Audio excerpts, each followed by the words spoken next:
Psalm 78, New Living Translation, a psalm of Asaph. O my people, listen to my instructions. Open your ears to what I am saying, for I will speak to you in a parable. I will teach you hidden lessons from our past, stories we have heard and known, stories our ancestors handed down to us. We will not hide these truths from our children. We will tell the next generation about the glorious deeds of the Lord, about his power and his mighty wonders. For he issued his laws to Jacob. He gave his instructions to Israel.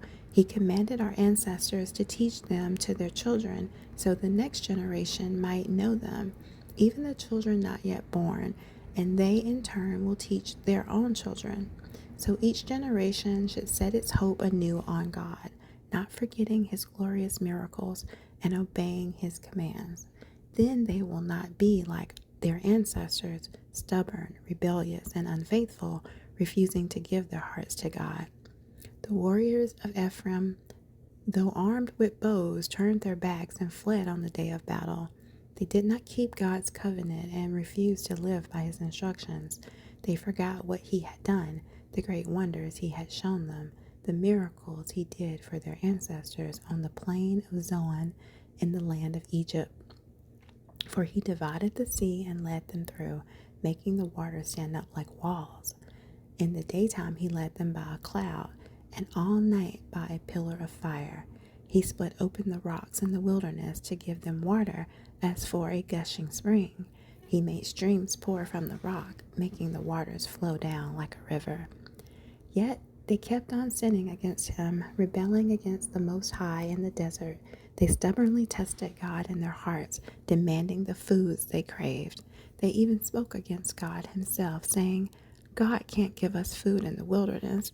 Yes, he can strike a rock so water gushes out, but he can't give his people bread and meat. When the Lord heard them, he was furious. The fire of his wrath burned against Jacob. Yes, his anger rose against Israel, for they did not believe God or trust him to care for them. But he commanded the skies to open. He opened the doors of heaven. He rained down manna for them to eat. He gave them bread from heaven. They ate the food of angels.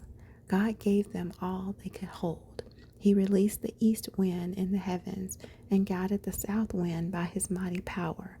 He rained down meat as thick as dust, birds as plentiful as the sand on the seashore. He caused the birds to fall within their camp and all around their tents. The people ate their fill. He gave them what they craved. But before they satisfied their craving, while the meat was yet in their mouths, the anger of God rose against them, and he killed their strongest men. He struck down the finest of Israel's young men. But in spite of this, the people kept sinning. Despite his wonders, they refused to trust him. So he ended their lives in failure, their years in terror. When God began killing them, they finally sought him. They repented and took God seriously. Then they remembered that God was their rock, that God Most High was their Redeemer. But all they gave him was lip service. They lied to him with their tongues. Their hearts were not loyal to him. They did not keep his covenant. Yet he was merciful and forgave their sins and did not destroy them all. Many times he held back his anger and did not unleash his fury, for he remembered that they were merely mortal, gone like a breath of wind that never returns. Oh, how often they rebelled against him in the wilderness and grieved his heart in that dry wasteland. Again and again they tested God's patience and provoked the Holy One of Israel. They did not remember his power and how he rescued them from their enemies. They did not remember his miraculous signs in Egypt, his wonders on the plain of Zoan. For he turned their rivers into blood, so no one could drink from the streams. He sent vast swarms of flies to consume them and hordes of frogs to ruin them. He gave their crops to caterpillars. Their harvest was consumed by locusts. He destroyed their grapevines with hail and shattered their sycamore figs with sleet. He abandoned their cattle to the hail, their livestock to bolts of lightning. He loosed on them his fierce anger, all his fury, rage, and hostility. He dispatched against them a band of destroying angels. He turned his anger against them. He did not spare the Egyptians' lives, but he ravaged them with the plague. He killed the oldest son in each Egyptian family, the flower of youth throughout the land of Egypt. But he led his own people like a flock of sheep, guiding them safely through the wilderness. He kept them safe so they were not afraid, but the sea covered their enemies. He brought them to the border of his holy land, to this land of hills he had won for them. He drove out the nations before them. He gave them their inheritance by lot. He settled the tribes of Israel into their homes. But they kept testing and rebelling against God Most High. They did not obey his laws. They turned back and were as faithless as their parents. They were as undependable as a crooked bow. They angered God by building shrines to other gods. They made him jealous with their idols. When God heard them, he was very angry, and he completely rejected Israel. Then he abandoned his dwelling in Shiloh, the tabernacle where he had lived among the people. He allowed the ark of his might to be captured. He surrendered his glory into enemy hands.